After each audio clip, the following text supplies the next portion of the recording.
Hello students, welcome to my Nurture. मैं हूं कृष्णा। कैसे हैं आप सब लोग? मस्त, बढ़िया।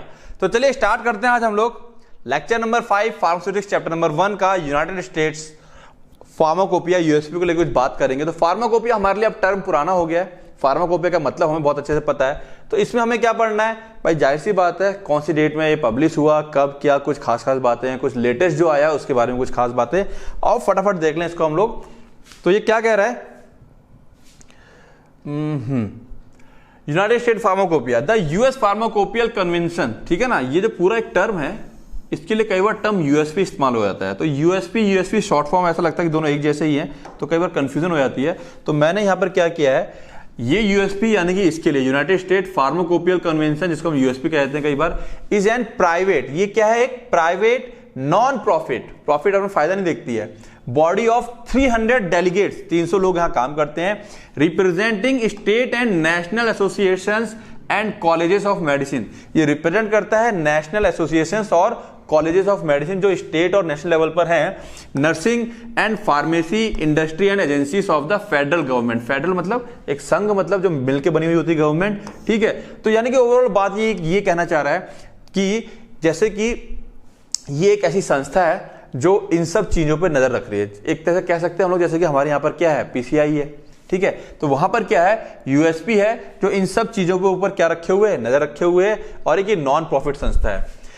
ठीक है, इनकॉर्पोरेटेड इन 1900 में ये शामिल होती है। The purpose of USP are to set standards. इसका पर्पस क्या है? स्टैंडर्ड सेट करना है ना, जैसे पीसीआई का काम समझ लो। ठीक है, तो वैसे इसका काम क्या है? स्टैंडर्ड सेट करना for health care products in the US and to collect, US के अंदर हेल्थ क्या करना है? स्टैंडर्ड सेट करना हेल्थ केयर प्रोडक्ट्स को लेकर के, जो हेल्थ के लिए प्रोडक्ट कौन सी होती हैं? दवाइयां, सीधी सी बात है। And disseminate product use, disseminate मतलब किसी चीज का प्रस्ताव, एक तरह से ना प्रचार करना, है ना। Disseminate product use and information to providers and consumers.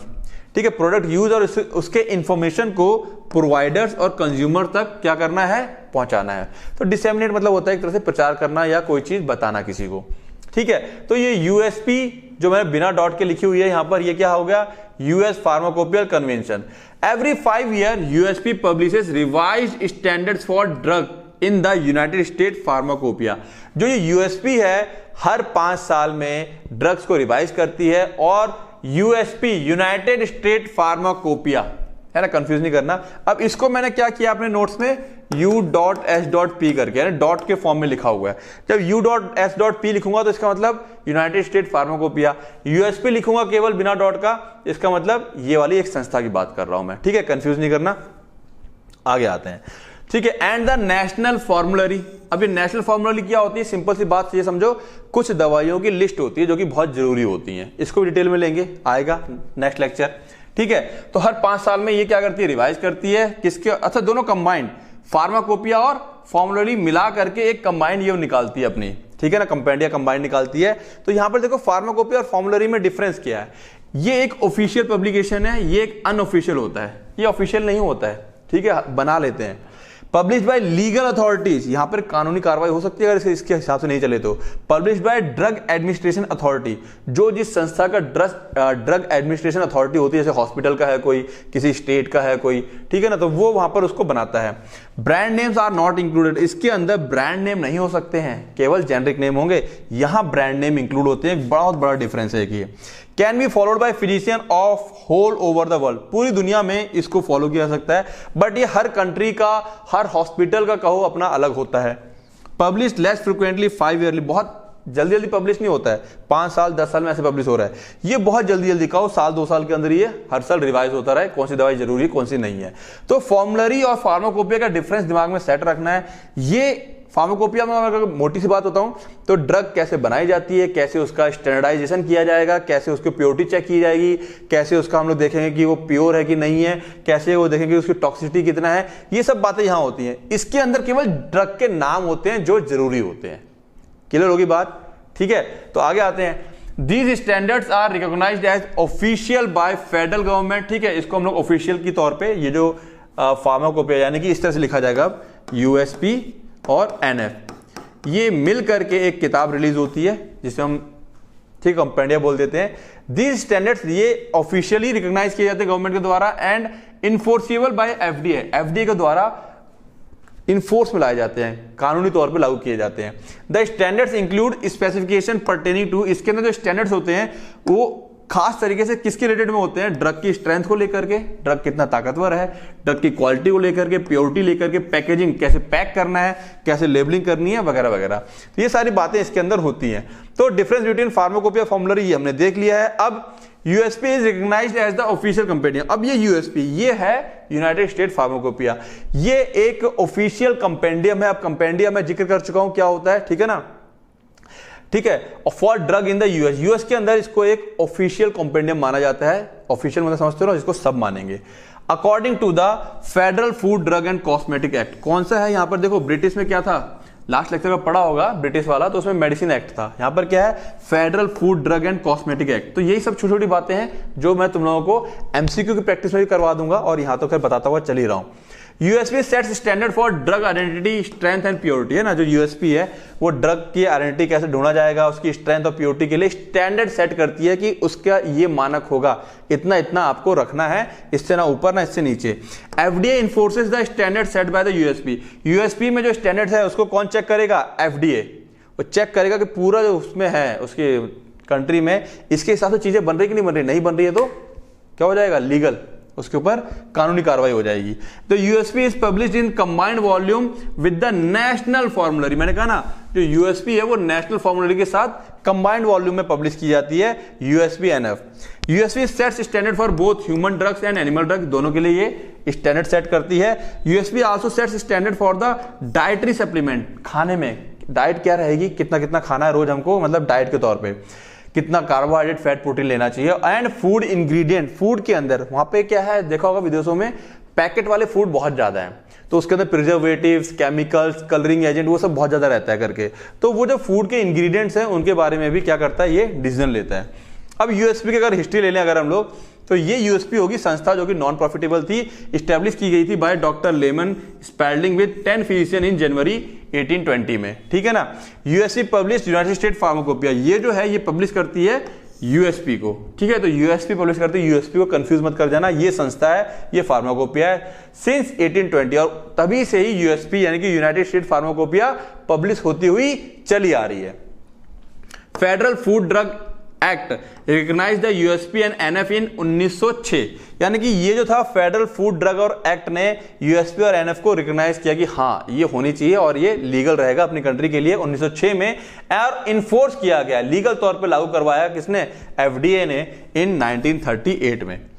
First, अच्छा ये पब्लिश तो हो गई थी लेकिन लीगल तौर पे जो काम हो रहे हैं वो ये वाली डेट होगी, तो यानी कि ये कहीं ना कहीं हमारे पास क्या हो जाती है, एक इंपॉर्टेंट बात हो जाती है।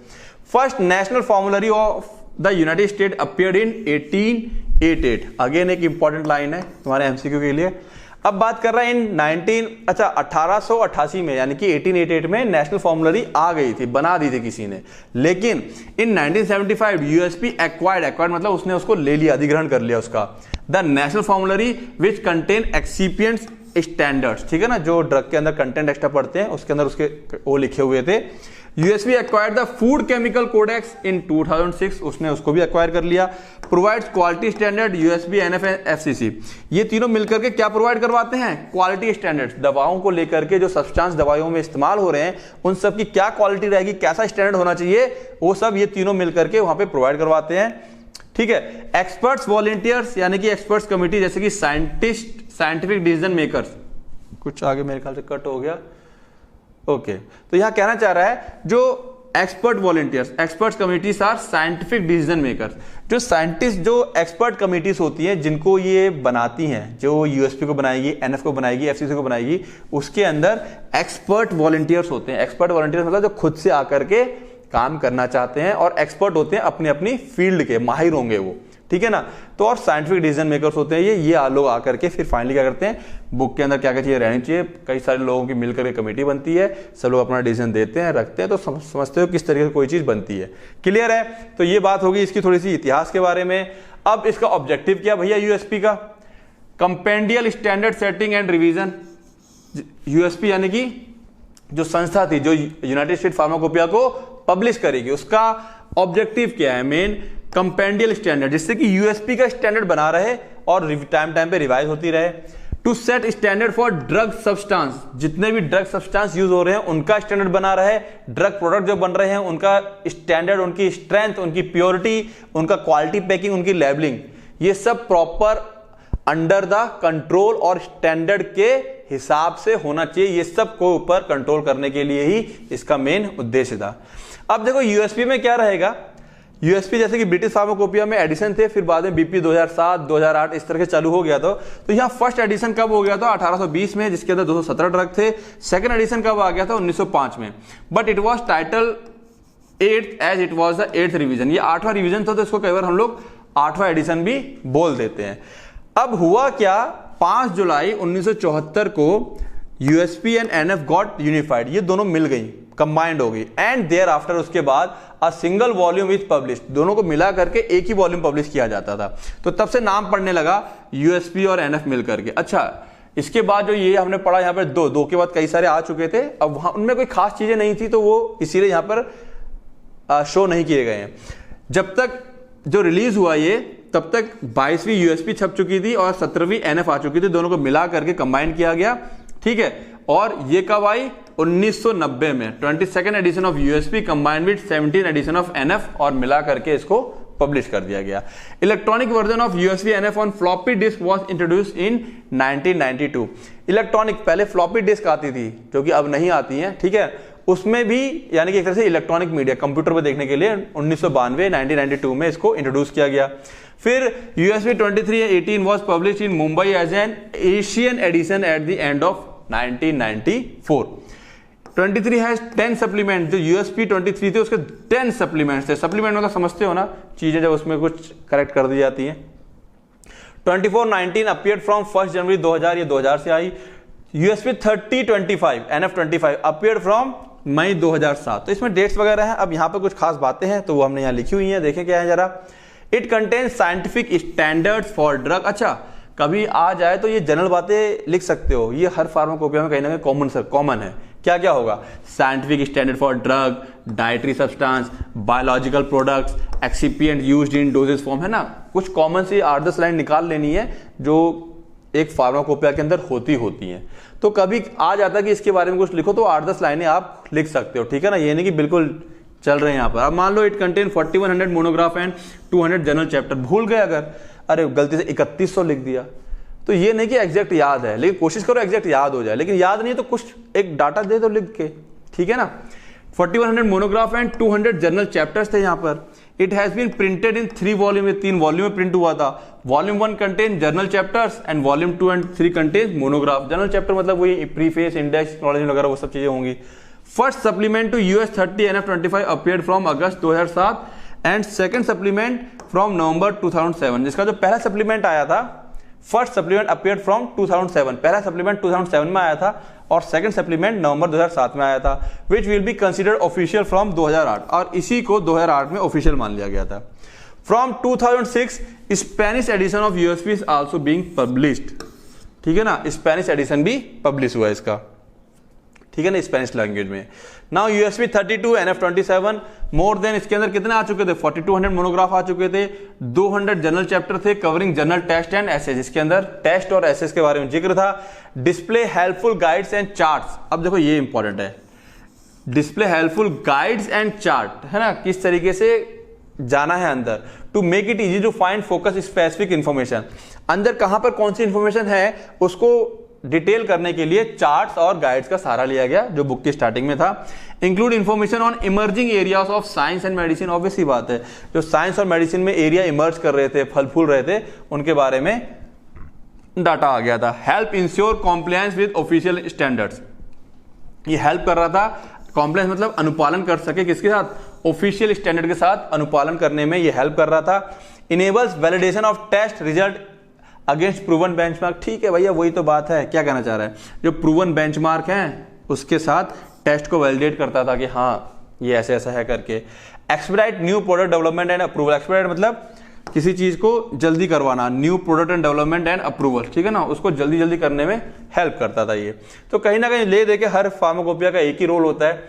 यूएसपी 3328 आ गई थी कब, ठीक है, और इसके अंदर क्या क्या था, ये 4400 मोनोग्राफ आ गए थे, ओवर 200 जनरल चैप्टर्स थे इसके अंदर कवरिंग जनरल टेस्ट एंड ऐसे। देखो सेम बात आ रही है, a new easy to read format and monograph layout, ठीक है ना। मोनोग्राफ के लेआउट आ गए थे, जैसे कि ना टेबल के फॉर्मेट में रहते हैं या डायग्राम के फॉर्मेट में रहते हैं। Helpful guides and charts that make it easy to find focus specific information, ensures compliance with official, ठीक है, सारी चीजें सेम है। Facilitate new product development and approval, सारी बातें उसकी सेम ही है, ठीक है। 3429 की बात करें, कंटेन मोर देन, यहां तक कितना आ गए थे 4500, ये तो पक्का याद करना कैसे कैसे धीरे धीरे बढ़ रहा है। बाद बाकी सारी चीजें हमारे इसके अंदर सेम ही है। अब अगर बात करें इसके अंदर एक चीज जो एक्स्ट्रा है, USB 3429 also offers harmonized material and more than 230 journal chapters with current guidelines, full range of laboratory test and established process for validating method, ठीक है। सब कुछ सेम ही है देखो, ठीक है ना। थोड़ा बहुत लिखने के तरीके में अंतर है, तो बस तुम्हें याद होना चाहिए 34 आया, 35 आया, 29 30, है ना। एक सीक्वेंस अगर याद कर लोगे यहाँ से 32 27, ठीक है, देन 33 28, 34 29, 35 30, 34 जो कि आया हमारा 2016 में, इसकी डेट यहाँ मौजूद है। तो यानी कि यहां से कुछ बातें तुम्हें जो है इंपॉर्टेंट रखनी है अपने पास में। अब ये तुम्हें याद रखना है 2016 से, इसके अंदर मोर देन 4900 मोनोग्राफ थे, मोर देन 300 जनरल चैप्टर्स थे, focus specific charts and combined index to find the information needed. ये तीन बातें इसकी ध्यान रखोगे।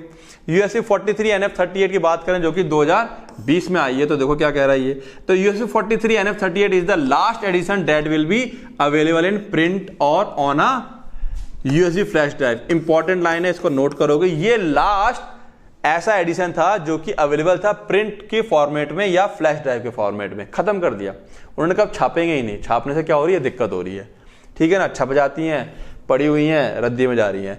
Future supplement and edition including the first and second supplement, कहा कि भविष्य में जो सप्लीमेंट आने वाले थे और एडिशन आने वाले थे, including the first and second supplement to USP 43 और NF38, याद रखें कौन सा, विल नॉट बी प्रिंटेड, इसको प्रिंट ही नहीं किया गया, एंड ऑन और ऑन फ्लैश ड्राइव, ये थे ही नहीं। अब हुआ क्या, फिर क्या करेंगे, कहां से पता चलेगा। इन्होंने कहा कि हम ऑनलाइन डाल रहे हैं, देख लो जाकर के कंप्यूटर पे। Starting with the first supplement USP 43 NF38, पहले सप्लीमेंट से स्टार्ट किया गया, that will be published on February 1, 2020। Print and USB flash drive format will not be available, only the online format, केवल कैसा था, online format will contain all current USB NF content. सारा कुछ online, login करो, सारा content है, जो देखना है पढ़ना है अपना करके निकाल लो, उसमें सब कुछ दे रखा है। तो क्या है, वो कहीं ना कहीं पेपर का जो है एक्स्ट्रा वो बर्डन खत्म हो रहा था, पेड़ कटने का भी झंझट हमारा खत्म हो रहा था, ठीक है ना। तो इस तरीके से ये 2020 क्या था हमारे पास, इंपॉर्टेंट है।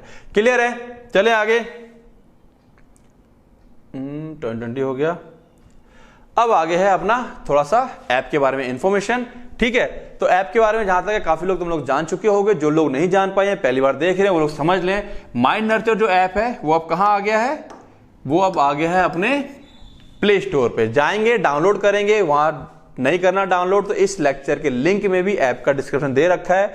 समझ लो कि ऐप में तुमको मिलने क्या क्या वाला है, लेक्चर और नोट्स ये तुमको YouTube पे भी मिलेंगे फ्री ऑफ कॉस्ट, और ऐप में अरेंज रहेंगे। YouTube में क्या करता है, ढूंढना पड़ता है ये लेक्चर कहां पे, ये लेक्चर कहां पर है।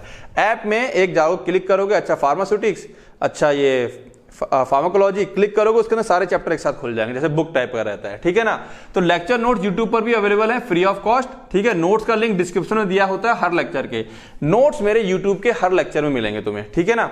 अब ऐप में तुमको एक्स्ट्रा क्या मिलने वाला है, ऐप में तुमको ये सब चीजें एक्स्ट्रा मिलने वाली हैं। 1 marks 2 marks 3 marks 5 marks question जो कि तुम्हारे डी फार्म में पूछे जाते हैं, इनके इंपॉर्टेंट क्वेश्चन के वो मिलेंगे। कौन कौन से क्वेश्चन इंपॉर्टेंट है जो ज्यादातर पूछे जाते हैं। 1 मार्क्स में तुम्हारे पास क्या पूछा जाता है, डी फार्म में MCQ आते हैं और फिल इन द ब्लैंक्स आते हैं।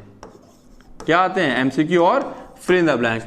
तो MCQ का बकायदा जो टेस्ट में आता है उसके हिसाब से मैंने MCQ यहां पे टेस्ट सीरीज पूरी लगा रखी है, प्लस साथ में सबसे बड़ा प्लस पॉइंट तुम्हारा एग्जिट एग्जाम में जो MCQ पूछे जाएंगे जो इंपॉर्टेंट है उनका पूरा इसके साथ साथ में तुम्हारी तैयारी होने वाली है। उसके बाद बेस्ड MCQ मिलने वाले हैं, फिल इन द ब्लैंक्स मिलने वाले हैं, बहुत सारे रूटीन टेस्ट होगा डी फार्म और एग्जिट एग्जाम के लिए, ठीक है ना। अच्छा टेस्ट क्या कैसा होगा मैं बता दूं, जैसे चैप्टर नंबर 1 हो गया उसका टेस्ट हो गया, चैप्टर नंबर 2 हो गया उसका टेस्ट हो गया। अब होगा हमारे पास 2+1 का कंबाइंड टेस्ट। फिर मान लो चैप्टर 3 हो गया उसका टेस्ट हो गया, फिर 1+2+3 का कंबाइंड टेस्ट। तो बच्चों 4 हो जाएगा तो 1+2+3+4 का कंबाइंड टेस्ट। तो ये जो टेस्ट अगर आप लोगों ने रूटीन पकड़ लिया तो लास्ट जब एग्जाम टाइम पे आओगे तो रिलैक्स होकर बैठोगे, तुम्हें सब याद होगा, इतनी बार टेस्ट हो चुका होगा, एक ही क्वेश्चन को 4-4 बार लगा चुके होगे, अगर प्रॉपर दोगे तो, मेरे साथ चलोगे तो टेस्ट प्रॉपर में देना, मेरे साथ लगे रहना। डी फार्मा तुम लोगों के लिए एकदम हलवा हो जाएगा। उसके बाद भी अगर ऐप से लेके कोई दिक्कत है या कोई भी चीज क्वेरी है, मेरे को कॉल करें इस नंबर पे, ठीक है, और कोई भी क्वेरी उसको अपना क्लियर कर सकते हैं कि सर ये डाउट है, बता दीजिए क्या है, ऐप को लेकर के समझ में नहीं आ रहा है, ठीक है। और इन सब के बाद अल्टीमेटली करना क्या है, रिवीजन करना है। बिना रिवीजन के तो ये ऐप भी मेरा बेकार हो जाएगा, क्योंकि जब टेस्ट करोगे तो रिवीजन होना बहुत जरूरी है, ठीक है ना। तो रिवीजन से ही तुम्हारा सबसे ज्यादा भला होने वाला है, ठीक है। रिवीजन को ही लागू करने के लिए कहीं ना कहीं टेस्ट में लेके आया हूं। जो टेस्ट पे टेस्ट, 2 फिर कंबाइंड, फिर तीसरा हुआ, फिर कंबाइंड, ये बार बार जो टेस्ट लूंगा ना मैं, ये तुम्हारा क्या चीज सेट करेगा, रिवीजन सेट करेगा। और रिवीजन सेट हो गया तो डी फार्मा हलवा हो जाएगा। क्लियर है? तो क्या करना है, रिवीजन करना है और पढ़ाई करनी है। All the best.